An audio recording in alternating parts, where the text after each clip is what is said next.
Hi, I'm Enchanting Nubianette. Welcome back. And if you're viewing my channel for the first time, welcome. Tragically, on Halloween night in Orlando, Florida, 2 people were deceased and 6 others injured in a downtown incident.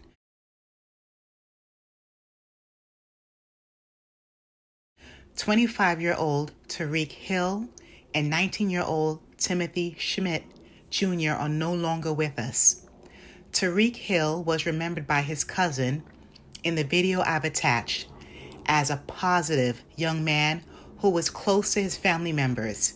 He was a dedicated college student with goals of being a professional and working in society. According to CNN news article, Timothy Schmidt Jr. was a freshman at the University of Central Florida, with hopes of following in his father's footsteps as a businessman.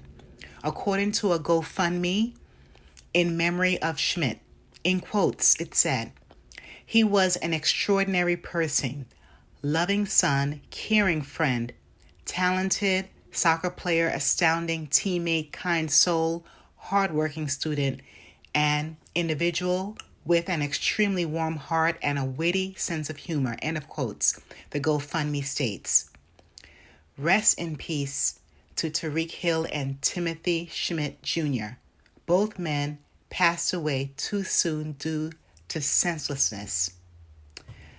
Various holiday attendees were injured. Their ages range from 18 to 39 years old, and most are recuperating at local hospitals. 2 people were admitted into the Orlando Regional Medical Center in critical condition at first and now stable. About 50 to 100,000 people were out enjoying the Halloween festivities, which took place outdoors, and it was such a massive amount of people. This incident, which took place early November 1st around 1 a.m. near the intersection of Orange Avenue and Central Boulevard, interrupted the city's holiday celebrations.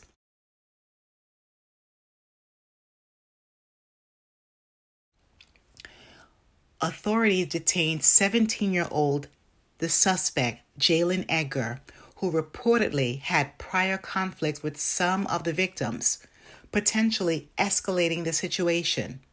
Deadly shooting. 2 people died and 7 others were hurt. Orlando police identified the 2 men who died today as 25-year-old Tariq Hill and 19-year-old Timothy Schmidt Jr. West 2's Tony Atkins is live for us in downtown tonight. And Tony, this weekend marks the first weekend since this shooting. Yeah, Lawana, police say they are going to be cracking down. I want to give you a live look here at the intersection today. You can see a few folks still trying to celebrate Halloween. We saw some police officers on bikes, and I also had a chance to speak to the family of Tariq Hill. They're still trying to make sense of this week's tragic shooting. Gunshot victim. 2 shootings sent ripples into massive Halloween crowds in downtown Orlando. Those ripples were also felt in the hearts of victims' loved ones who didn't make it out of downtown alive. It's so senseless. A person so evil could just wake up and decide, I'm just going to take a life today. Lamaria Dean lost her cousin, 25-year-old Tariq Hill. Hill was one of 2 people killed that night. 19-year-old Timothy Schmidt Jr. was the other. 6 others were also hurt by gunfire. 1 person was trampled in the chaos. We'll never know why. We'll never understand what led up to it or what drove a person to take away such an amazing person. Dean says she heard about the shooting. I'm seeing people saying, RIP this, check on your people. 2 people just got shot. And I'm saying to myself, whose son, whose kid is that? That's somebody's child. And 30 minutes later, she learned it was Tariq. It's my cousin. And I'm like, no. She says seeing raw video of the aftermath on social media hurts. This is not how you want to find out about anything. That's how his mother found out. You don't want to go on Facebook and see people recording him laying there like that. Orlando police, they say roughly 50 to 100,000 people were downtown on Thursday night going into Friday. And that's when they say 17-year-old Jalen Egger shot both men in separate shootings. He got away through the crowd after the first shooting and was quickly taken down after the second. Get on the ground! Get on the ground right now! Get on the ground! Dean says she has no words for the man police took into custody on that fateful night. Currently, Jalen Egger hasn't been cooperating with the police. Unbelievable. He's charged with first-degree M with a firearm and 6 counts of attempted first-degree M with a firearm. Good for him. Just last year, this monster was arrested, and he's destroyed 2 lives now, plus he's negatively impacted several innocent people. His motive still isn't known. A person who has hate brewing within did this, unleashing his negative energy onto so many people. But this time, Jalen Egger should never get parole, and he needs to remain in jail forever.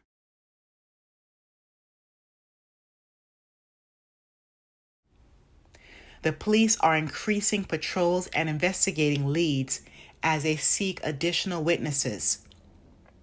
Orlando's mayor has called for enhanced safety measures to protect public events. Thankfully, now. And according to media sources, specifically the Weapon Violence Archive, I can't say the G word, this incident is a 27th mass incident in Florida. Unfortunately, everyone, the usual screening of weapons during events such as checkpoints and weapon-sniffing dogs were not utilized on October 31st. Listen to this ridiculous reasoning. A 2023 state law allows most people to carry a concealed weapon without a permit. Therefore, it made situations so much easier for Jalen to carry and to bring their tools or bring his tools when they leave home, addressed by Mayor Buddy Dyer. Currently, Mayor Dyer implemented a state of emergency for businesses within Orlando's downtown entertainment area. Police said a curfew from 1 a.m. to 5 a.m. will be in place until next Friday, November 8th. Now, before I continue, please remember to like, comment, and subscribe to my channel.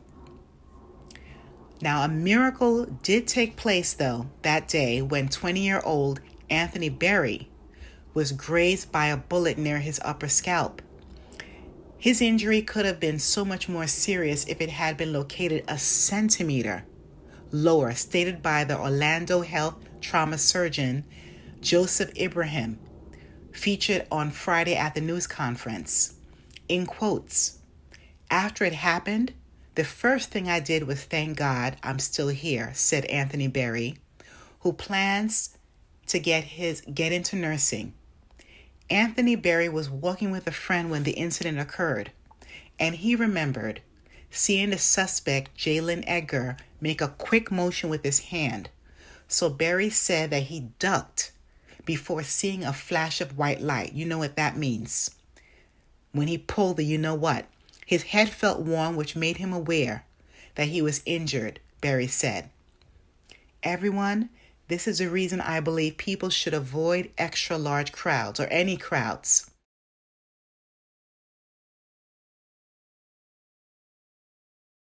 In my opinion, it should be mandatory that scanners are utilized in these large areas and venues to prohibit people from carrying, people who carry from attending these events. Please remember to like, share, and subscribe to my channel. Rest in peace to the 2 victims. Thank you, everyone, and stay safe wherever you are.